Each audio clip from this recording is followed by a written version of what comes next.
আল্লাহর নবী বেলালের মাথার মধ্যে হাত রেখে বলে, বেলাল দাঁড়াও।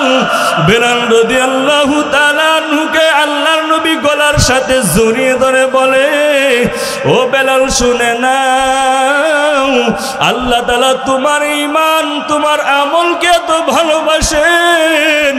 ও বেলাল, তুমি আমি নবীর আগেই জান্নাতের মধ্যে চলে যাইবা। জোরে চিৎকার দিয়ে বলেন সুবহানাল্লাহ। বেলাল রাদিয়াল্লাহু তাআলা আনহুর কান্না থামে না। বেলাল বলি, ইয়া রাসূলুল্লাহ, এটা কখনো সম্ভব নয়। বেলালও কান্না করে, আল্লাহর নবীও কান্না করে, সাহাবায়ে কেরাম কান্না করতেছে, বলতেছে, বেলাল তোমাকে এত পিটান পিটাইলো, এত মারা মারলো, তোমার বুকের উপর বিশাল বড় পাথরের চাপা দিল, এরপরেও তুমি আল্লাহর নবীকে ভুলো নাই। কিভাবে বিশ্ব নবীর আগে জান্নাতের মধ্যে যাইবা একটু শুনে নাও। আল্লাহ রব্বুল আলামিন যখন জান্নাতটা উদ্বোধন করবেন, জান্নাতটা যখন আল্লাহ তাআলা খুলে দিবেন, আল্লাহ তাআলা জান্নাতে যাওয়ার জন্য একটা গাড়ি নির্মাণ করবেন, গাড়ি বানাইবে। ওই গাড়ির তুমি থাকবা ড্রাইভার, আমি থাকবো ওই গাড়ির পর। দুনিয়ার সমস্ত নবী এবং আমার উম্মত, তাদের উম্মতগুলো ওই বরযাত্রী থাকবে। বিয়ে বাড়িতে যখন বরের গাড়িটা গেট দিয়ে আগে ঢুকে যায়, ও বেলাল শুনে নাও, এই জান্নাতের গাড়ির তুমি হইবা ড্রাইভার, আমি হব বর। যখন আল্লাহ তাআলা জান্নাতের দরজাটা খুলে দিবে, জান্নাতের দরজাটা খুলে দেওয়ার পর জান্নাতের গাড়িটা যখন জান্নাতের ভিতরে ঢুকবে, ও বেলাল তুমি তো জান্নাতের গাড়ির ড্রাইভার হইবা, আমি তোমার পিছনে থাকবো। তাহলে তো তুমি আমার আগেই জান্নাতের মধ্যে চলে গেলে। সিরাজকার দিয়ে বলেন না সুবহানাল্লাহ। আল্লাহ তাআলা বলেন, ঈমানের বড় দাম। ঈমান আনার পর সর্বপ্রথম বনি আদমের জন্য যেই কাজ, সেই কাজটার নাম হলো সালাত। সেই কাজের নাম কি ভাই বলেন? নামাজ। নামাজটা প্রতিষ্ঠিত করতে হবে, কায়েম করতে হবে। নিজে জাহান্নামের আগুন থেকে বাঁচতে হবে, নিজের আহাল পরিবারদেরকে জাহান্নামের আগুন থেকে বাঁচাতে হবে রে মুমিন। আল্লাহ রাব্বুল আলামিন বলেন, ইয়া আইয়ুহাল্লাযীনা আমানু কু আনফুসাকুম ওয়া আহলিকুম নার। হে ঈমানদারের দল, তুমি আগে জাহান্নামের আগুন থেকে তুমি নিজেকে বাঁচাও, এরপর তোমার আহাল পরিজনকে বাঁচাও। আল্লাহর নবী মুহাম্মদ সাল্লাল্লাহু আলাইহি ওয়াসাল্লাম বলেন, আউয়ালু মা ইউহাসাবু বিহিল আবদু ইয়াউমাল কিয়ামাতিস সালাত। কিয়ামতের দিন সর্বপ্রথম বান্দার নামাজের হিসাব হবে। কিসের হিসাব হবে ভাই বলেন? নামাজের হিসাব হবে। আল্লাহ রাব্বুল আলামিন ঈমান আনার পরে প্রথম যেই ধাপ, প্রথম যেই কাজ, তার নাম কি ভাই বলেন? সালাত। নামাজ কায়েম করতে হবে রে মুমিন। ইসলামের প্রথম যুগে নামাজগুলো প্রকাশ্যে আদায় করতে পারতো না, গোপনে আদায় করত। জঙ্গলে, কোনো গভীর জঙ্গলের মধ্যে গিয়ে ঘরের ভিতরে নামাজ আদায় করত। দিন দিন মুসলমানের সংখ্যা বেড়ে যায়। আবু জেহেল, উতবা, সায়েবা, বড় বড় বেঈমানের দল ঘোষণা দেয়, যেই ব্যক্তি মুহাম্মদ সাল্লাল্লাহু আলাইহি ওয়াসাল্লামের গর্দান আনতে পারবে, আরবের সবচেয়ে দামি উট, লাল উট, 200 উট তাকে পুরস্কার দেওয়া। লা ইলাহা ইল্লাল্লাহ, লা ইলাহা ইল্লাল্লাহ, লা ইলাহা ইল্লাল্লাহ, লা ইলাহা ইল্লাল্লাহ, লা ইলাহা ইল্লাল্লাহ, লা ইলাহা ইল্লাল্লাহ, লা ইলাহা ইল্লাল্লাহ, লা ইলাহা ইল্লাল্লাহ, লা ইলাহা ইল্লাল্লাহ, লা ইলাহা ইল্লাল্লাহ, লা ইলাহা ইল্লাল্লাহ লা ইলাহা ইল্লাল্লাহ লা ইলাহা ইল্লাল্লাহ লা ইলাহা ইল্লাল্লাহ লা ইলাহা ইল্লাল্লাহ মুহাম্মাদুর রাসূলুল্লাহ। সকলে বলুন সাল্লাল্লাহু আলাইহি ওয়াসাল্লাম। সম্মানিত এলাকাবাসী, আপনাদের প্রতি আমি একটা আবেদন করব। মাদ্রাসাটা গুরুস্থানের পাশে, তো আমরা সকলেই এই গুরুস্থানের মধ্যে একদিন চলে আসব। কি আসব না? এখানে আসতে হবে। রাজা বলেন, বাদশাহ বলেন, এমপি বলেন, মন্ত্রী বলেন, কৃষক বলেন, শিক্ষিত বলেন, অশিক্ষিত বলেন, সবাইকে এই 3.5 হাত মাটির নিচে আসতে হবে একদিন। সুতরাং যাদের অন্তরের মধ্যে মৃত্যুর ভয় আছে, এই যে এত সুন্দর প্যান্ডেল করছেন, স্টেজ করছেন, কত সুন্দর, হ্যাঁ? এই প্যান্ডেলটা যদি ভরে যায় তো কানায় কানায় আরো সুন্দর লাগতো না?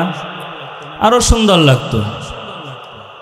এই জন্য এলাকাবাসীর প্রতি আমার আবেদন, যারা মাইকের আওয়াজ শুনতেছি, খুব তাড়াতাড়ি আমরা প্যান্ডেলের নিচে চলে আসি। এই মাহফিলে সকলের আশা সকলের ভাগ্যে জুটবে না। আল্লাহ রাসূল সাল্লাল্লাহু আলাইহি ওয়াসাল্লাম বলেন, যেই মজলিসের মধ্যে কোরআন এবং হাদিসের আলোচনা হয়, যেইখানে আল্লাহ এবং রসুলের আলোচনা হয়, ওই মজমাটা দুনিয়ার কোনো মজমা থাকে না, ওই জায়গাটা, ওই জমিনটা দুনিয়ার কোনো সাধারণ জমিন থাকে না, জায়গা থাকে না, এটা জান্নাতের জমিনের একটা টুকরায় পরিণত হয়ে যায়। জুরে চিল্লিয়া বলেন সুবহানাল্লাহ। এই ছাত্র ভাইয়েরা, তোমরা মাঝখানে চলে আসো, মাঝে আসো, মাঝে আসো। আজকে রাত্রে অনেকের মৃত্যু হতে পারে, মনে করতেছি যে বাসায় বসে বসে তো সব কিছু শোনা। আরে ভাই, বাসায় বসে বসে শোনা যায় ঠিক আছে, কিন্তু জান্নাতের বাগানে বসার যে একটা ফজিলত, একটা মর্যাদা, এর থেকে আমি আর আপনি বঞ্চিত হইতেছি। এই জন্য যারা শুনলাম যে এই প্যান্ডেলটা জান্নাতের একটা ভূখণ্ড, একটা খণ্ড টুকরা, এরপরেও যদি কেউ না আসতে পারে, এর মতো পুরা কপাল এই দুনিয়ার জমিন আর কেউ হইতে পারে না। ঠিক কিনা ভাই বলেন? এখানে এসে একবার সুবহানাল্লাহ বললেন, একবার আলহামদুলিল্লাহ বললেন, একবার আল্লাহু আকবার বললেন, লাভ কি হবে? আল্লাহর রাসূল সাল্লাল্লাহু আলাইহি ওয়াসাল্লাম বলেন, দুনিয়ার জমিন থেকে যদি কেউ একবার সুবহানাল্লাহ, একবার আলহামদুলিল্লাহ তার জবান থেকে বাহির হয়, আল্লাহ রাব্বুল আলামিন বিনিময়ে জান্নাতের মধ্যে একটা জান্নাতের গাছ লাগিয়ে দেয়। জোরে বলেন সুবহানাল্লাহ। জান্নাতে একটা গাছ আল্লাহ তাআলা রোপণ করে দেয়। মনে করছেন জান্নাত অনেক সুন্দর? হ্যাঁ, জান্নাত সুন্দর হবে আপনার আমলের কারণে। কিসের কারণে বলেন? আমল যার যত বেশি সুন্দর, জান্নাত তার তত বেশি সুন্দর হবে। আমল সুন্দর না, আপনার জান্নাত তো পাওয়া দূরের কথা। কোথায় যাইতে হবে বলেন? জাহান্নামে যাইতে হবে। দুনিয়ার আগুন, এই যে ইট ভাটা আছে, এই ইট ভাটা যদি বলা হয় 1 লক্ষ টাকা দেওয়া হবে, যখন ইট ভাটার আগুন জ্বলতে থাকে, আপনি 1 মিনিট হাত অথবা আপনার পাওটা ঢুকিয়ে রাখবেন ওই চুলার মধ্যে, কোনো পাগল, কোনো জ্ঞানী লোক এই কাজ করবে ভাই বলেন? 1 লাখ টাকার 1 মিনিটের মধ্যে আগুনে পুড়ে কয়লা হয়ে, এর চেয়েও লক্ষ কোটি গুণ বেশি উত্তপ্ত হবে জাহান্নামের আগুন। আর জাহান্নাম আল্লাহ তাআলা প্রজ্বলিত করবেন মানুষ এবং পাথর দ্বারা। আল্লাহ তাআলা বলেন, ওয়াকুদুহান নাস ওয়াল হিজারা, আল্লাহ তাআলা মানুষ এবং পাথর দ্বারা জাহান্নামকে প্রজ্বলিত করবেন। বলেন নাউযুবিল্লাহি মিন যালিক। আমি আর আপনি তো দুনিয়ার আগুনই বরদাস্ত করতে পারি না, সহ্য করতে পারি না, জাহান্নামের আগুন কিভাবে আমি আর আপনি সহ্য করব? কি সম্ভব হবে ভাই বলেন? বলতেছিলাম আমি আর আপনি যদি দুনিয়ার জমিন থেকে একবার সুবহানাল্লাহ আলহামদুলিল্লাহ বলতে পারি রে মুমিন, আল্লাহ তাআলা বিনিময় কি দিবেন? জান্নাতের মধ্যে একটা গাছ লাগিয়ে দিবেন। আল্লাহর নবী মুহাম্মদ সাল্লাল্লাহু আলাইহি ওয়াসাল্লাম বলেন, এই জান্নাতের গাছের দূরত্ব, জান্নাতের মধ্যে একটা তেজস্বী ঘোড়া থাকবে, একটা বাহন থাকবে। এই তেজস্বী ঘোড়াটা একদিন নয়, 2 দিন নয়, 1 বছর নয়, 2 বছর নয়, 500 বছর পর্যন্ত দৌড়ানোর পরও ওই জান্নাতের সুবহানাল্লাহ বলার গাছের ছায়া অতিক্রম করা সম্ভব হবে না। জোরে বলেন সুবহানাল্লাহ। আরো আস্তে বলেন, জোরে বলবেন। যত দূর আওয়াজ যাবে তত দূর সাক্ষ্য থাকবে। এই জন্য আস্তে না জোরে বলবেন। বলেন কি রাগ হইতেছেন? কাছের লোক তো, এই জন্য দাম নাই। যদি সেই নোয়াখালী থেকে আসতাম তাহলে মনে করতেন যে হাই হাই রে, নোয়াখালীর থেকে কত বড় বক্তা আসতেছে, চল যাই, ঠিক না?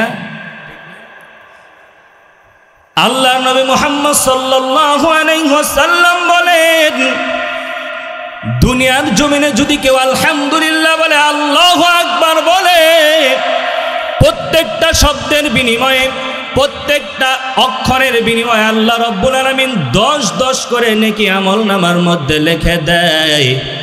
যেই ব্যক্তি সুবহানাল্লাহ আলহামদুলিল্লাহ বলবে, এই ব্যক্তির জন্য জান্নাতে প্রত্যেকবারের বিনিময়ে একটা করে গাছ লাগানো হবে। জোরে বলেন সুবহানাল্লাহ। সুবহানাল্লাহর মর্যাদা তামাম পৃথিবীর 7 আসমান 7 জমিন বিক্রি করলেও সুবহানাল্লাহর মূল্য হবে না। আল্লাহ রাব্বুল আলামিন সুলাইমান আলাইহিস সালাতু ওয়াস সালামকে একটা সিংহাসন দিয়েছেন। প্রত্যেকটা নবীকে আল্লাহ তাআলা একটা মুজিজা দিয়েছেন। সুলাইমান আলাইহিস সালাতু ওয়াস সালামকে আল্লাহ তাআলা একটা মুজিজা দেয়, সেটা একটা সিংহাসন, একটা রাজত্ব দান করেন। এই রাজত্বটা কত বড় তাফসীরে কিতাবের মধ্যে পাওয়া যায়। ইবনে কাসিরের মধ্যে ইবনে কাসির রাহমাতুল্লাহ আলাইহি উল্লেখ করেন যে একবার সুবহানাল্লাহ যেই ব্যক্তি বলল সুলাইমান আলাইহিস সালাতু ওয়াস সালামের রাজ সিংহাসন, তার চেয়ে কোটি গুণ বেশি মর্যাদা হলো সুবহানাল্লাহর। জোরে বলেন সুবহানাল্লাহ। এই সিংহাসনটা কত বড় একবার একটু শুনেন। আল্লাহর নবী সুলাইমান আলাইহিস সালাতু ওয়াস সালামকে আল্লাহ তাআলা যেই সিংহাসন দেয়, এই সিংহাসনের মধ্যে 6 লক্ষ আসন ছিল। কত লক্ষ? 6 লক্ষ চেয়ার ছিল। এই চেয়ারের মধ্যে মানুষ এবং জিন, মন্ত্রী, জনগণ বসতো। এটার মধ্যে ডেক থাকতো, সব কিছু থাকতো। এই সিংহাসন অর্ধদিনে 1 মাস দূরত্ব সফর করলে, দ্রুত গতিতে সফর করা যায়, অর্ধেক দিনে 1 মাসের দূরত্বের রাস্তা সফর করা যায়। জোরে বলেন সুবহানাল্লাহ। এত বড় একটা সিংহাসন একদিন উড়ে যাইতেছে। এক কৃষক জমিনের মধ্যে কাজ করতেছে। কৃষক সুলাইমান আলাইহিস সালাতু ওয়াস সালামের সিংহাসন দেখে বলতেছে সুবহানাল্লাহ। কি বলছে? সুবহানাল্লাহ। আশ্চর্য বোধ করছে। আল্লাহ সুলাইমান আলাইহিস সালাতু ওয়াস সালামকে আপনি কেমন কুদরত দিয়েছেন। সুলাইমান আলাইহিস সালাতু ওয়াস সালাম এমন একজন নবী, জিন তার তাবে ছিল, সমস্ত পক্ষীকুলের ভাষা তিনি বুঝতেন। সুলাইমান আলাইহিস সালাতু ওয়াস সালাম রাজ সিংহাসনকে নির্দেশ দেয়, হে সিংহাসন তুমি ল্যান্ড করো, অবতরণ করো। নিচে সঙ্গে সঙ্গে নেমে আসলো। কৃষক ব্যক্তি যখন সুলাইমান আলাইহিস সালাতু ওয়াস সালামের সিংহাসনটা জমিনের মধ্যে নেমে আসে, থরথর করে কাঁপতেছে আর মনে মনে ভাবতেছে, আরে আমি তো আপনাকে কিছু বলি নাই। সুলাইমান আলাইহিস সালাতু ওয়াস সালাম তার রাজ সিংহাসন থেকে নেমে আসলেন। আসার পর বলতেছে, কৃষক ভাই তুমি কি যেন বলতেছিলে? থর থর থর থর করে কাঁপে আর বলে, হে আল্লাহর গোলাম, আল্লাহর পয়গাম্বর, আল্লাহর বান্দা সুলাইমান, আমি তো আপনার সম্পর্কে বাজে কোনো মন্তব্য করি নাই। যখন আপনার রাজ সিংহাসন আসমানের উপর দিয়ে, আসমানের নিচ দিয়ে যখন উড়ে যাইতেছিল, তখন আমি একটু আশ্চর্য বোধ হলাম, এত বড় সিংহাসন কিভাবে এরকম বাতাসে নিয়ে যায়। এই জন্য আমার জবান দিয়ে একটা শব্দ বাহির হয়, সুবহানাল্লাহ বলে আমি সম্বোধন করলাম, আমি আল্লাহ তাআলার মহিমা পবিত্রতা ঘোষণা করলাম। সুলাইমান আলাইহিস সালাতু ওয়াস সালাম বললেন, আল্লাহর গোলাম, আল্লাহর বান্দা, তুমি আল্লাহর গোলাম আমার সিংহাসন দেখে আশ্চর্য বোধ করলে, আমি এখন একটা কথা বলবো, তার চেয়ে বেশি তুমি আশ্চর্যান্বিত হয়ে যাইবা। আল্লাহর গোলাম কৃষককে সুলাইমান আলাইহিস সালাতু ওয়াস সালাম বলতেছেন, হে কৃষক শুনে নাও, আমার এই সিংহাসন একটা না দুইটা নয়, কোটি কোটি সিংহাসন যদি এক পাল্লায় রাখা হয়, কোটি কোটি সিংহাসন যদি বিক্রি করা হয়, আর তোমার সুবহানাল্লাহ, আল্লাহর কাছে এত দাম, আল্লাহর কাছে এত মহব্বতের শব্দ, সুলাইমানের সিংহাসন কোটি কোটি সিংহাসনের চেয়ে তোমার সুবহানাল্লাহর দাম আমার মালিকের কাছে অনেক বেশি। জোরে বলেন সুবহানাল্লাহ। এখন আল্লাহ বুঝেন, সুবহানাল্লাহ যে বলতে বলি, লাভ না লস? কি বলেন? কম না বেশি? যদি বলা হয়তো একবার সুবহানাল্লাহ বলবেন 1 লক্ষ টাকা দেওয়া হবে, জোরে বলতে হবে, তাহলে কি আমরা কেউ আসতে বলতাম? এই যে ছোট ছোট বাচ্চা, এদের থেকে এই যে সমস্ত দাদারা বৈশা আছে, এরা জোরে বলতে যায়, একবার বললেই কত টাকা? 1 লক্ষ। চিৎকার দাও সুবহানাল্লাহ, অনেকে দাঁড়িয়ে যায় তো। কিন্তু দেখেন, এই যে কোটি কোটি টাকা দিয়ে কি হবে? তাম পৃথিবী বিক্রি করলো আপনি জান্নাত কিনতে পারবেন? জান্নাত কিনতে হবে সুবহানাল্লাহ দ্বারা। কি দ্বারা ভাই বলেন? সুবহানাল্লাহ দ্বারা, আলহামদুলিল্লাহ দ্বারা, আল্লাহু আকবার দ্বারা। যে যত বেশি আমল করবে তার জান্নাতটা তত সুন্দর হবে। এই জন্য যে কোনো মজলিসে শুধু নয়, 5 ওয়াক্ত নামাজের পর অন্তত 33 বার সুবহানাল্লাহ, 33 বার আলহামদুলিল্লাহ, 34 বার আল্লাহু আকবার। কতবার হলো? 100 বার হলো। আপনি যদি দৈনিক 500 বার আমল করেন মুসলমান ভাই, 1 মাসে আপনি 15,000 বার তাসবিহ বললেন, 15,000 গাছ আপনার জান্নাতি গাছ জান্নাতের মধ্যে লেগে যাবে। এই জন্য আপনি যদি মনে করেন আমি সুবহানাল্লাহ দ্বারা বেহেশতে যেতে চাই, 5 ওয়াক্ত নামাজের পর যদি আপনি 100 বার করে তাসবিহগুলো পড়েন, 1 মাসে কতবার হয় ভাই বলেন? 15,000 বার। চিন্তা করেন, ছোট্ট একটা আমল, সুবহানাল্লাহ 33 বার, আলহামদুলিল্লাহ 33 বার, আল্লাহু আকবার কতবার? 34 বার। এই 100 বার এই আমলটা করবো তো ইনশাল্লাহ? আজ থেকে করবো না ইনশাল্লাহ? আল্লাহ আমাদের সবাইকে করার জন্য তৌফিক দান করুন। সবাই বলুন আমিন।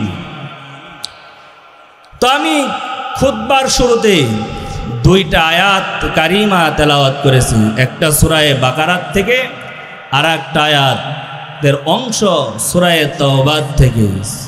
আল্লাহ তাআলা যদি তৌফিক দান করেন এর উপরে আলোচনা হবে ইনশাআল্লাহ। আল্লাহ রাব্বুল আলামিন পবিত্র কোরআনে সূরা বাকারার শুরুতে বলেন, আল্লাযীনা ইউমিনুনা বিল গায়বি ওয়া ইউকিমুনাস সালাতা ওয়া মিম্মা রাযাকনাহুম ইউনফিকুন। আল্লাহ রাব্বুল আলামিন এই আয়াতের মধ্যে 3টা শব্দ উল্লেখ করেছেন। আল্লাযীনা ইউমিনুনা বিল গায়ব, গায়বের প্রতি ঈমান আনার জন্য বলেছেন। আল্লাযীনা ইউমিনুনা বিল গায়বি ওয়া ইউকিমুনাস সালাত, দ্বিতীয় অংশের মধ্যে নামাজ প্রতিষ্ঠা করার জন্য বলেছেন। ওয়া মিম্মা রাযাকনাহুম ইউনফিকুন, আল্লাহ তাআলা আয়াতের শেষ অংশে বলেন, আমি আল্লাহ তাআলা তোমাকে যেই পরিমাণ সম্পদ আল্লাহ দান করেছি তার কিঞ্চিত অংশ আমি আল্লাহর রাস্তায় দান করতে হবে। কার কথা ভাই বলেন? আল্লাহ তাআলার কথা।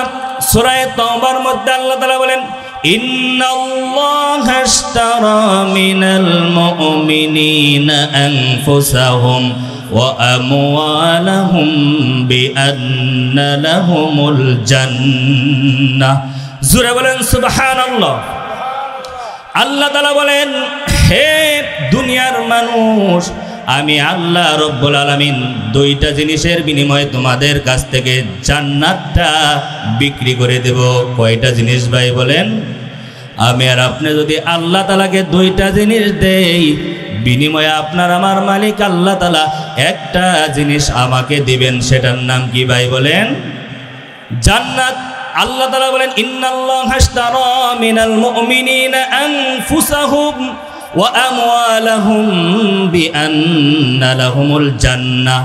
একটা হলো তুমি তোমার আত্মাটাকে, তোমার নফসটাকে আমি আল্লাহর কাছে বিক্রি করে দিবা। 2 নাম্বার হলো তোমাকে আমি আল্লাহ তাআলা যেই সম্পদ দিয়েছি, এই সম্পদের বিনিময়ে আমি আল্লাহ তাআলা তোমাদেরকে জান্নাত দান করব। বলেন না সুবহানাল্লাহ। কোন ব্যক্তি যদি আল্লাহর কাছে তার আত্মাটাকে বিক্রি করে দেয়, সে আর কখনো নামাজ ছাড়তে পারবে না। কি পারবে ভাই বলেন? আমি যেই ব্যক্তির বাড়িতে দিন মজুরের কাজ করার জন্য গিয়েছি, তার কাজই করতে হবে। আমি যেই বাড়ির রাখাল, ওই বাড়ির কাজটাই আমাকে করতে হবে, ঠিক কিনা ভাই বলেন? অন্য বাড়ির কাজ করলে দিন শেষে আমাকে পারিশ্রমিক দেওয়া হবে না, বলবে আমি কাজ করার জন্য তোমাকে আমার খেতে কাজের জন্য নিয়েছি, তুমি আমার বাড়িতে কাজ করো নাই, পাশের বাড়ি অন্যের বাড়িতে তুমি কাজ দিয়েছ, সুতরাং সূর্য ডুবে গেছে, আমার কাছে কোনো উজর নাই, পাওনা আমার কাছে নাই, টাকা আমি দিতে পারবো না, যাও যে বাড়িতে কাজ করেছো সেখানে গিয়ে তোমার পারিশ্রমিক গ্রহণ করো, সেখান থেকে নাও। আল্লাহ তাআলা আমাকে আপনাকে আল্লাহর কাজের জন্য দুনিয়ার মধ্যে পাঠাইছেন। দিন শেষে, হায়াত শেষে, যখন আমি আপনি আল্লাহ তাআলাকে বলবো, আল্লাহ আমি তো তোমারই বান্দা, তোমারই গোলাম, তুমি আমাকে জান্নাত কেন দিবে না? আমার ভাই জান্নাতের মধ্যে যায়, আমি কেন জান্নাতে যাইতে পারবো না? আমার সামনে কেন ওয়াল আসে, আমার সামনে কেন বাধা আসতেছে? আল্লাহ তাআলা বলবেন, সুহকান সুহকান, আমার সামনে থেকে দূর হয়ে যাও। আমি তোমাকে আমার গোলাম হিসেবে দুনিয়াতে পাঠাইছিলাম, তুমি আমার গোলামি করো নাই, তুমি তো শয়তানের গোলামি করেছো। আজকে আমি আল্লাহর পক্ষ থেকে তোমার কোনো পাওনা নাই, কোনো চাওয়া নাই, পাওয়া নাই, শয়তানের কাজ করেছে, যাও শয়তানের কাছ থেকে তুমি তোমার পাওনা পরিপূর্ণ বুঝে নাও। বলেন নাউযুবিল্লাহি মিন যালিক। কাজ করতে হবে কার? বলেন আল্লাহ তাআলা। আল্লাহ রাব্বুল আলামিন এই জন্য বলেন, আল্লাযীনা ইউমিনুনা বিল গায়ব, গায়েবের উপর ঈমান আনতে হবে। আমি আর আপনি আল্লাহ তাআলাকে দেখি নাই, না দেখে আল্লাহ তাআলার উপর ঈমান আনতে হবে রে মুমিন। সাহাবায়ে কেরাম তাদের নিজের জীবনটা বিলীন করে দিয়েছে, এরপরও বিন্দু পরিমাণ ইসলাম থেকে, কোরআন থেকে, নবীর সুন্নাত থেকে বিন্দু পরিমাণ তারা পিছপা হয় নাই। নবী মুহাম্মদুর রাসূলুল্লাহ সাল্লাল্লাহু আলাইহি ওয়াসাল্লাম বলেন, ক্বালু লা ইলাহা ইল্লাল্লাহ ফাদাখালাল জান্নাহ। নবী বলেন, যেই ব্যক্তি একবার পড়বে লা ইলাহা ইল্লাল্লাহ মুহাম্মাদুর রাসূলুল্লাহ, নবী প্রথমেই তার বন্ধু আবু বকর সিদ্দিক রাদিয়াল্লাহু তাআলা আনহুর কানে গিয়ে দাওয়াত দেয়, তার প্রতিবেশী, তার আত্মীয় স্বজন, বন্ধু বান্ধবদেরকে দাওয়াত দেয়। কেউ কিন্তু আমি আর আপনি আল্লাহ তাআলা দুনিয়ার সৃষ্টি করার পর থেকে কিয়ামত পর্যন্ত আল্লাহ তাআলাকে না দেখে যারা ঈমান আনবে, আল্লাহ তাআলাকে না দেখে যারা আল্লাহ তাআলার ইবাদত বন্দেগী করবে, এরাই হলো মুমিন। আল্লাহর নবীর সাহাবীরা যখন একবার এই কালেমাটা পড়েছে, লা ইলাহা ইল্লাল্লাহু মুহাম্মাদুর রাসূলুল্লাহ সাল্লাল্লাহু আলাইহি ওয়াসাল্লাম, তাদের উপরে নির্যাতন জুলুমের স্টিম রুলারগুলো চলেছে। এমন অত্যাচার, একজন সাহাবীর ঘটনা আপনারা শুনলে বুঝতে পারবেন। হযরতে বেলাল রাদিয়াল্লাহু তাআলা আনহু, মক্কার মধ্যে তার জন্ম। রাসূলুল্লাহ সাল্লাল্লাহু আলাইহি ওয়াসাল্লাম যখন তার একাত্মবাদের দাওয়াতটা বেলালের কানের মধ্যে যায়, তিনি কালেমাটা গ্রহণ করলেন। বেলাল রাদিয়াল্লাহু তাআলা আনহু উমাইয়া ইবনে খলফ, কুরাইশদের যিনি লিডার ছিলেন, তার গোলাম ছিলেন।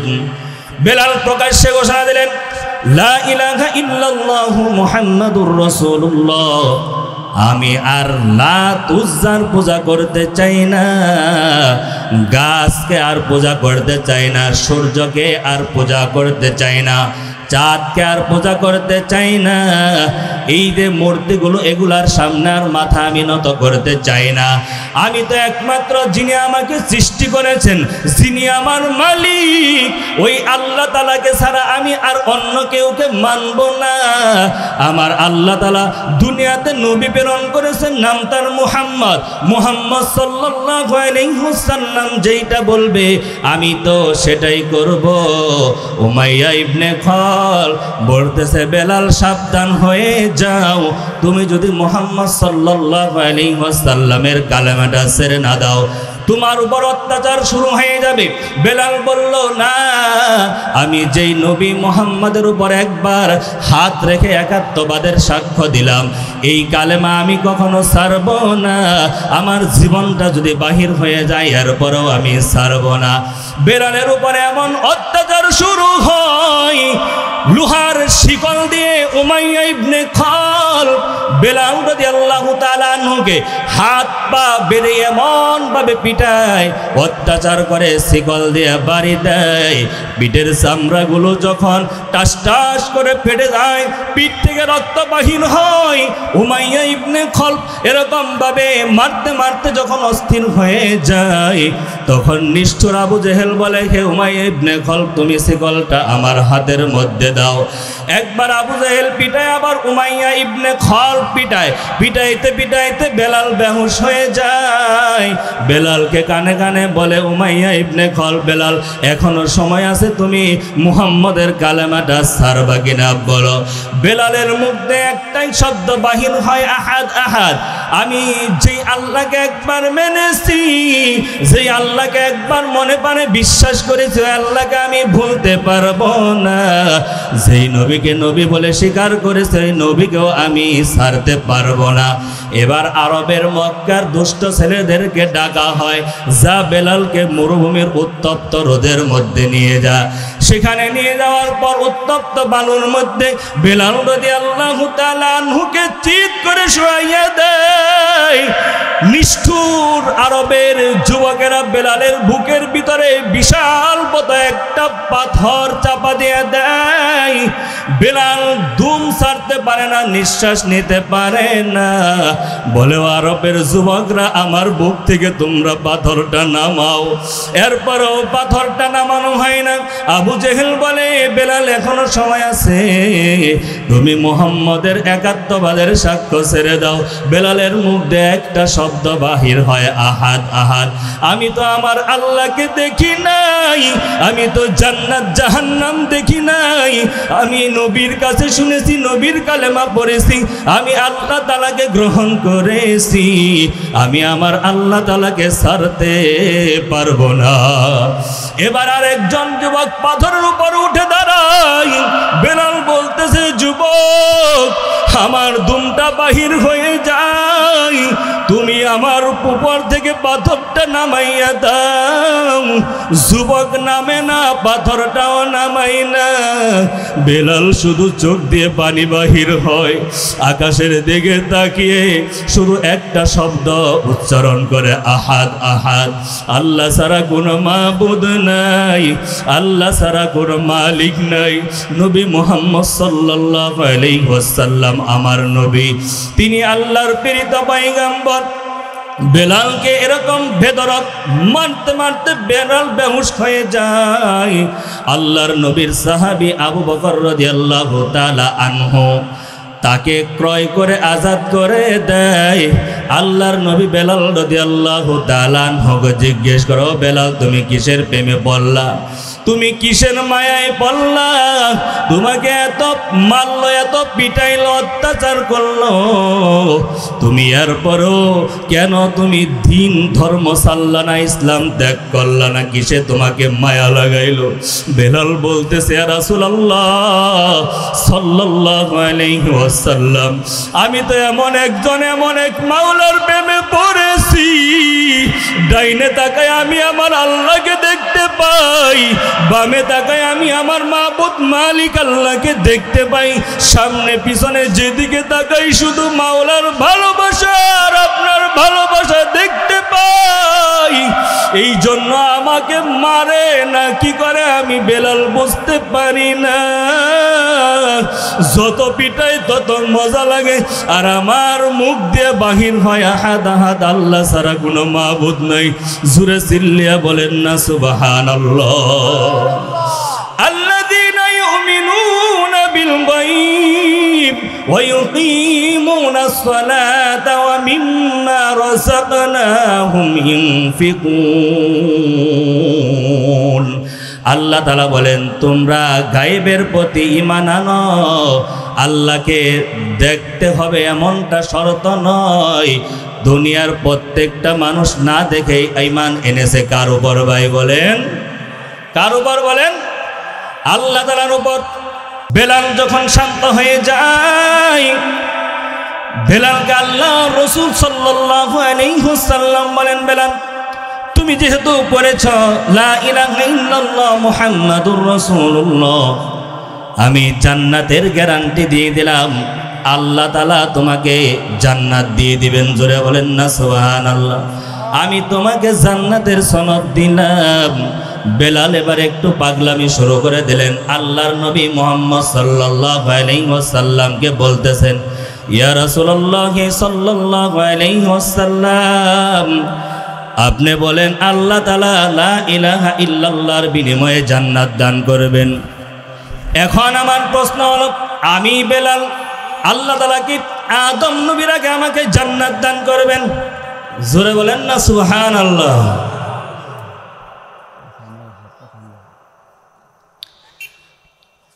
বেলাল বলতেছে, আমি কি আদম নবীর আগেই জান্নাতে যাব? আল্লাহর নবী বললেন, হে বেলাল, তোমার ঈমান আল্লাহর কাছে এত দাম, এত মহব্বত, এত ভালোবাসা, আল্লাহ তোমাকে বাসেন। বেলাল, আদম নবীর আগেই এরকম ভাবে তোমাকে আল্লাহ জান্নাত দান করবেন। সুবহানাল্লাহ বলেন। এখানে আসেন। বেলাল রাদিয়াল্লাহু তাআলা আনহু বলতেছেন, ইয়া রাসূলুল্লাহ সাল্লাল্লাহু আলাইহি ওয়াসাল্লাম, আমার আরেকটা প্রশ্ন আছে, আমি বেলালকে আল্লাহ তাআলা কি নূহ নবীর আগেই জান্নাত দিবেন? বলছে, হ্যাঁ, নূহ নবীর আগে আল্লাহ তোমাকে জান্নাত দান করবেন। বেলাল আবার বলে, হে আল্লাহর নবী, আল্লাহ তাআলাকে আমাকে ইব্রাহিম আলাইহিস সালাতু ওয়াস সালামের আগেই জান্নাত দান করবেন। ইব্রাহিম নবী তো যেন তেন নবী না, আল্লাহ তাআলা খলিলুল্লাহ বলে সাব্যস্ত করেছেন, আল্লাহর বন্ধু বলে ঘোষণা দেয়, আমি কি ইব্রাহিম নবীর আগেই জান্নাতের মধ্যে যাইতে পারবো? আল্লাহর নবী বলেন, বেলাল, তোমার ঈমান এত দাম, তুমি আল্লাহ তাআলাকে দেখো নাই, জান্নাত জাহান্নাম দেখো নাই, না দেখাই তুমি ঈমান এনেছো, তোমার ঈমানের এত দাম, আল্লাহ তাআলা ইব্রাহিম নবীর আগেই তোমাকে জান্নাত দিয়ে দিবেন। জোরে বলেন না সুবহানাল্লাহ। বেলালের পাগলামি আবার বেড়ে যায়। বেলাল বলতে, ইয়া রাসূলুল্লাহ সাল্লাল্লাহু আলাইহি ওয়াসাল্লাম, আমি কি ঈসা মূসা নবীর আগেই জান্নাতের মধ্যে যাইতে পারবো? আল্লাহর নবী বলেন, বেলাল, তোমাকে আল্লাহ তাআলা এত মহব্বত করেন, এত ভালোবাসেন, আল্লাহ তাআলা মূসা ঈসা নবীর আগেই তোমাকে জান্নাত দান করবেন। বেলাল আবার বলে, ইয়া রাসূলুল্লাহ, আমি কি চার খলিফা আবু বকর, উমর, উসমান, আলীর আগেই জান্নাতের মধ্যে যাইব? আল্লাহ নবী বলেন, হে বেলাল, শুনে নাও, আল্লাহ তাআলা আমার এই চার সাহাবী, চার খলিফার আগেই তোমাকে জান্নাত দিয়ে দিবেন। জোরে বলেন না সুবহানাল্লাহ। বেলালের অজান্তে এবার বেলালের মধ্যে বাহির হয়, ইয়া রাসূলুল্লাহ সাল্লাল্লাহু আলাইহি ওয়াসাল্লাম, আমি কি আপনি বিশ্বনবী মুহাম্মদের আগে জান্নাতের মধ্যে যাইব? নবী মুহাম্মদ থমকে গেলেন। বেলাল রাদিয়াল্লাহু তাআলা আনহুর জ্ঞান হুঁশ ফিরে এলো। আহারে, আমি কেমন একটা প্রশ্ন করলাম, বিশ্বনবীর আগে কেউ তো জান্নাতের মধ্যে যাইতে পারবে না। আল্লাহর নবী মুহাম্মদ সাল্লাল্লাহু আলাইহি ওয়াসাল্লামের দুইটা পায়ের মধ্যে ধরলো। ধরার পর বলতেছে, ইয়া রাসূলুল্লাহ, আপনি আমাকে মাফ করে দেন, আপনি আমাকে ক্ষমা করে দেন, আমি বুঝতে পারি নাই আল্লাহ তাআলা আপনাকে এত মহব্বত করেন, এত ভালোবাসেন। আপনাকে ইমামুল আম্বিয়া, সমস্ত নবীদের ইমাম বানিয়েছেন। সমস্ত সৃষ্টিজীবের মধ্যে আপনার সম্মান মর্যাদা আল্লাহ বেশি দিয়েছেন। আল্লাহ তাআলার পরে আপনার সম্মান। ইয়া রাসূলুল্লাহ, আপনি আমাকে মাফ করে দেন, ক্ষমা করিয়া দেন। আল্লাহর নবী বেলালের মাথার মধ্যে হাত রেখে বলে, বেলাল দাঁড়াও। বেলাল রাদিয়াল্লাহু তাআলা আনহুকে আল্লাহর নবী গলার সাথে জড়িয়ে ধরে বলে, ও বেলাল, শুনে নাও, আল্লাহ তাআলা তোমার ঈমান, তোমার আমলকে এত ভালোবাসেন। ও বেলাল, তুমি আমি নবীর আগেই জান্নাতের মধ্যে চলে যাইবা। জোরে চিৎকার দিয়ে বলেন সুবহানাল্লাহ। বেলাল রাদিয়াল্লাহু তাআলা আনহুর কান্না থামে না। বেলাল বলে, ইয়া রাসূলুল্লাহ, এটা কখনো সম্ভব নয়। বেলালও কান্না করে, আল্লাহর নবীও কান্না করে, সাহাবায়ে কেরাম কান্না করতেছে, বলতেছে, বেলাল, তোমাকে এত পিটান পিটাইলো, এত মারা মারলো, তোমার বুকের উপর বিশাল বড় পাথরের চাপা দিল, এরপরও তুমি আল্লাহর নবীকে ভুলো নাই। কিভাবে বিশ্ব নবীর আগে জান্নাতের মধ্যে যাইবা একটু শুনে নাও। আল্লাহ রব্বুল আলামিন যখন জান্নাতটা উদ্বোধন করবেন, জান্নাতটা যখন আল্লাহ তাআলা খুলে দিবেন, আল্লাহ তাআলা জান্নাতে যাওয়ার জন্য একটা গাড়ি নির্মাণ করবেন, গাড়ি বানাইবে। ওই গাড়ির তুমি থাকবা ড্রাইভার, আমি থাকবো ওই গাড়ির পর। দুনিয়ার সমস্ত নবী এবং আমার উম্মত, তাদের উম্মতগুলো ওই বরযাত্রী থাকবে। বিয়ে বাড়িতে যখন বরের গাড়িটা গেট দিয়ে আগে ঢুকে যায়, ও বেলাল, শুনে নাও, এই জান্নাতের গাড়ির তুমি হইবা ড্রাইভার, আমি হব বর। যখন আল্লাহ তাআলা জান্নাতের দরজাটা খুলে দিবে, জান্নাতের দরজাটা খুলে দেওয়ার পর জান্নাতের গাড়িটা যখন জান্নাতের ভিতরে ঢুকবে, ও বেলাল, তুমি তো জান্নাতের গাড়ির ড্রাইভার হইবা, আমি তোমার পিছনে থাকবো। তাহলে তো তুমি আমার আগেই জান্নাতের মধ্যে চলে গেলে। চিৎকার দিয়ে বলেন না সুবহানাল্লাহ। আল্লাহ তাআলা বলেন, ঈমানের বড় দাম। ঈমান আনার পর সর্বপ্রথম বনি আদমের জন্য যেই কাজ, সেই কাজটার নাম হলো সালাত।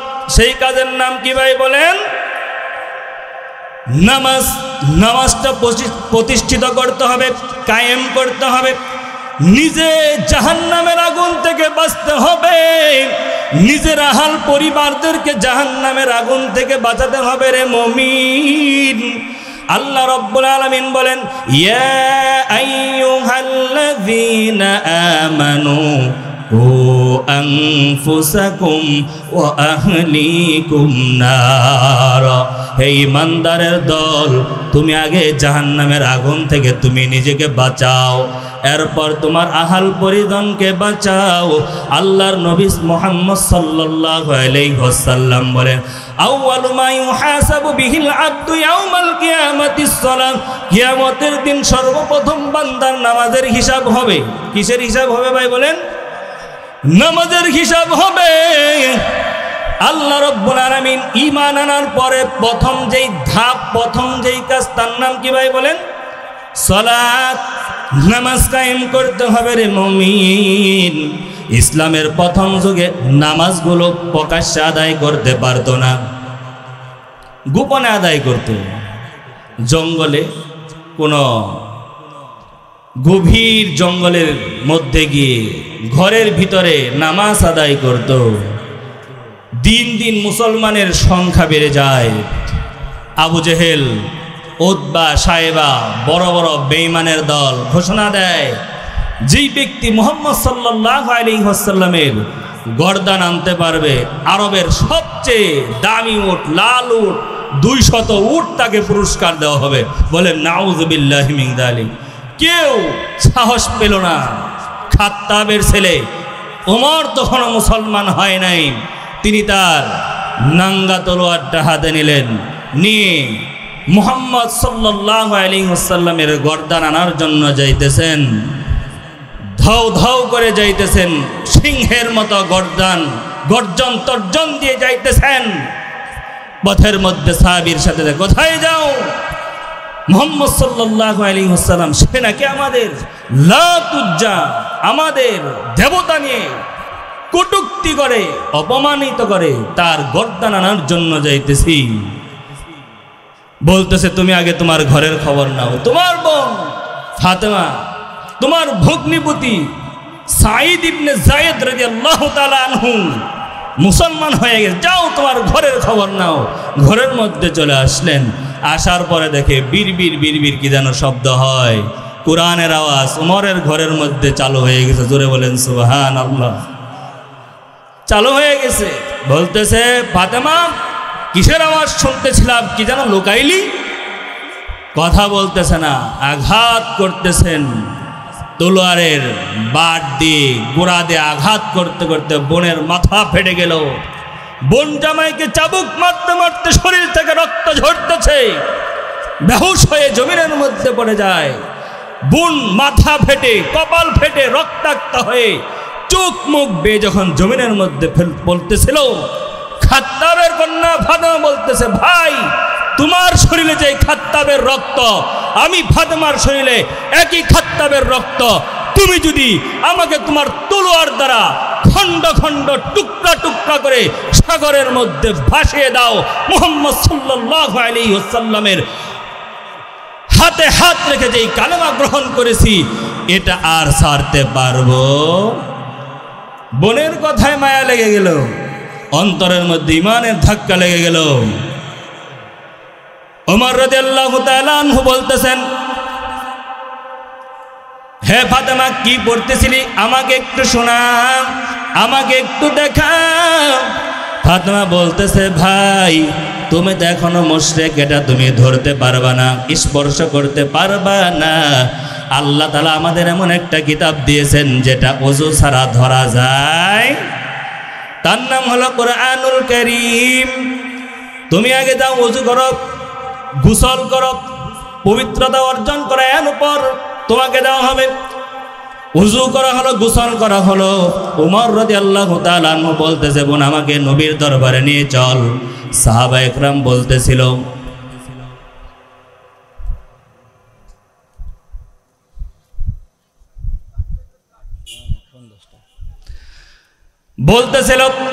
বোন আমাকে মুহাম্মদ সাল্লাল্লাহু আলাইহি ওয়াসাল্লামের কাছে নিয়ে চলো।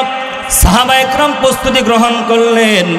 সাহাবা একরাম আগেই জেনেছিল ওমর নবীর গর্দান নেওয়ার জন্য আসতেছে। সাহাবা একরাম বলতেছে, ইয়া রাসূলুল্লাহ, আপনি অনুমতি দেন, যদি উমর আপনার সাথে বিন্দু পরিমাণ বেদবি করে, আজকে তার দেহ থেকে তার গর্দানটা আমরা বিচ্ছিন্ন করে দেব। আল্লাহর পয়গম্বর মুহাম্মদ সাল্লাল্লাহু আলাইহি ওয়াসাল্লাম বলতেছে, না না, তোমরা শান্ত হও। আজকে কিন্তু উমর আমি নবীর গর্দান নেওয়ার জন্য আসতেছে না, আল্লাহর কুদরতে খেলা শুরু হয়ে গিয়েছে। উমর আজকে বিশ্ব নবীর দরবারে তার গর্দানটা দেওয়ার জন্য আসতেছে। জোরে বলেন না সুবহানাল্লাহ। আল্লাহর নবীর দরবারে উমর রাদিয়াল্লাহু তাআলা আনহু নাঙ্গা তলোয়ারটা নিয়ে আসলেন। উমরের আগমন দেখে আল্লাহর পয়গম্বরের গায়ের মধ্যে একটা চাদর ছিল, চাদরটা উমরের সম্মানে বিছিয়ে দেয়। আল্লাহর নবীর চাদরখানা উমর রাদিয়াল্লাহু তাআলা আনহু তার তলোয়ারটা এরকম ভাবে আল্লাহর নবীর হাতের মধ্যে দিলেন। ইয়া রাসূলুল্লাহ, আমার তলোয়ারটা আপনি একটু নেন, ধরেন। নবীর চাদরখানা ধরে কপালে মুখের মধ্যে চুমু খায় আর বলে, ইয়া রাসূলুল্লাহ সাল্লাল্লাহু আলাইহি ওয়াসাল্লাম, আপনার চাদরে, বিশ্ব নবীর চাদরের মধ্যে ওমরের বসার কোনো যোগ্যতা নাই। ইয়া রাসূলুল্লাহ সাল্লাল্লাহু আলাইহি ওয়াসাল্লাম, আপনার চাদর তো আমার পায়ের নিচে থাকতে পারে না, আমার মাথার উপরে থাকবে। মাথার মধ্যে চাদরটা নিয়ে চুমু খাই আর বলতেছে, ইয়া রাসূলুল্লাহ সাল্লাল্লাহু আলাইহি ওয়াসাল্লাম, আমি আজকে গর্দান নেওয়ার জন্য আসি নাই, আমার তলোয়ারটা আপনার হাতে দিয়ে দিলাম, আমি আমার গর্দানটা দেওয়ার জন্য এসেছি। আমার দেহ থেকে আমার গর্দানটা বিচ্ছিন্ন করে দেন। আল্লাহর নবী উমরকে বুকের সাথে জড়িয়ে ধরে বলতেছে, উমর, আমি আল্লাহর কাছে তোমার জন্য দোয়া করেছি, আবু লাহাবের জন্য দোয়া করেছি, আল্লাহ তোমার ভাগ্যে ইসলাম কবুল করে লেখা লিখেছেন। ও উমর, আমি তোমার গর্দান নেব না, তোমার স্থান তো আমি নবীর বুকে।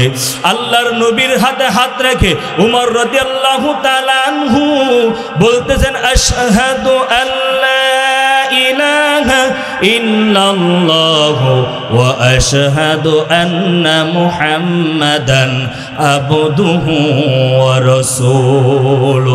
উমর রাদিয়াল্লাহু তাআলা আনহু তলোয়ারটা তার হাতের মধ্যে নিলেন, আল্লাহর নবীকে বললেন, ইয়া রাসূলুল্লাহ সাল্লাল্লাহু আলাইহি ওয়াসাল্লাম, এখন থেকে আর নামাজ গোপনে আদায় হবে না, আমার সাথে চলেন কাবা চত্বরে।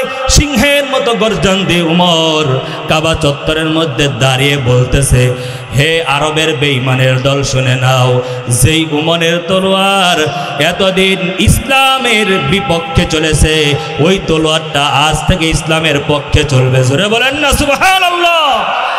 যেই ব্যক্তি ইসলাম প্রচারে বাধা দেওয়ার জন্য আসবে, আজ থেকে কাবার চত্বরে প্রকাশ্যে নামাজ আদায় হবে। কেউ যদি বাধা দিতে আসে, উমরের তলোয়ার তার গর্দানে মেরে তার দেহের থেকে আলাদা করে দেওয়া হবে। জোরে চিৎকার করে বলেন সুবহানাল্লাহ। ইসলামের প্রথম কাজটা হলো নামাজ। প্রথম কাজ কি ভাই বলেন? আল্লাহ রাসূল সাল্লাল্লাহু আলাইহি ওয়াসাল্লাম বলেন, আস-সালাতু মি'রাজুল মুমিনিন। আল্লাহ নবী যখন মেরাজের রাত্রিতে আল্লাহর সাথে সাক্ষাৎ করলেন, আসার সময় দিছিলেন 50 ওয়াক্ত নামাজ, কমাইতে কমাইতে 5 ওয়াক্তে নিয়ে আসলেন। আল্লাহর নবীকে আল্লাহ তাআলা বলেন, হে নবী শুনে নেন, আপনার কোন উম্মত যদি দৈনিক 5 ওয়াক্ত নামাজ জামাতের মধ্যে আদায় করতে পারে, আমি আল্লাহর ঘোষণা তার আমল নামায় 50 ওয়াক্তের সওয়াব দান করব। জোরে বলেন না সুবহানাল্লাহ। আপনি আমার সাথে মেরাজ করলেন, আপনার উম্মতকে আমি আল্লাহ তাআলা বঞ্চিত করি নাই। দৈনিক আপনার উম্মত, আমার বান্দা, আমার বান্দি দৈনিক 5 বার আমি আল্লাহর সাথে সাক্ষাৎ করবে। জোরে বলেন না সুবহানাল্লাহ। কোন ব্যক্তি যদি নামাজের জন্য প্রস্তুতি গ্রহণ করেন, আল্লাহর নবী মুহাম্মদ সাল্লাল্লাহু আলাইহি ওয়াসাল্লাম বলেন, যখন একজন মানুষ পবিত্রতা হাসিলের জন্য তার হাত ধৌত করে, হাত ধোয়ার সঙ্গে সঙ্গে হাতের গুনাহগুলো ঝরে যায়। যখন কুলি করে, কুলি করার সঙ্গে সঙ্গে মুখের গুনাহগুলো ঝরে যায়। যখন মুখ ধৌত করে, ধোয়ার সঙ্গে সঙ্গে চোখের গুনাহগুলো ঝরে যায়। যখন সেই ব্যক্তি পাও ধৌত করে, ধোয়ার সঙ্গে সঙ্গে পায়ের গুনাহগুলো ঝরে যায়। আল্লাহর নবী বলেন, ওযু শেষ করার পর যখন আল্লাহ আমার বান্দা বান্দি আসমানের দিকে তাকিয়ে অথবা একাত্মবাদের ঘোষণা দেবে, আশহাদু আল্লা ইলাহা ইল্লাল্লাহু আশহাদু আন্না মুহাম্মাদান আবদুহু ওয়া রাসূলুহু, ওযু শেষ হওয়ার সঙ্গে সঙ্গে তার শরীর দ্বারা যত গুনাহ হয়েছিল সব গুনাহগুলো আল্লাহ ঝরিয়ে দেয়।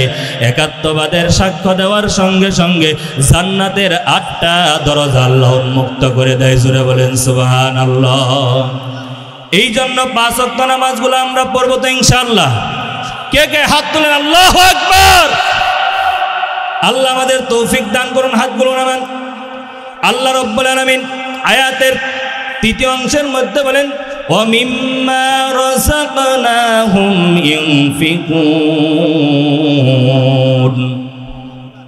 মহিলাদের প্যান্ডেলে জায়গা হইতেছিল, রাস্তার দক্ষিণ পাশে মাদ্রাসার যে ঘরটা, ওখানে ফাঁকা করা হয়েছে মহিলাদের। আলহামদুলিল্লাহ। পুরুষ ভাইদের চেয়ে মা বোনের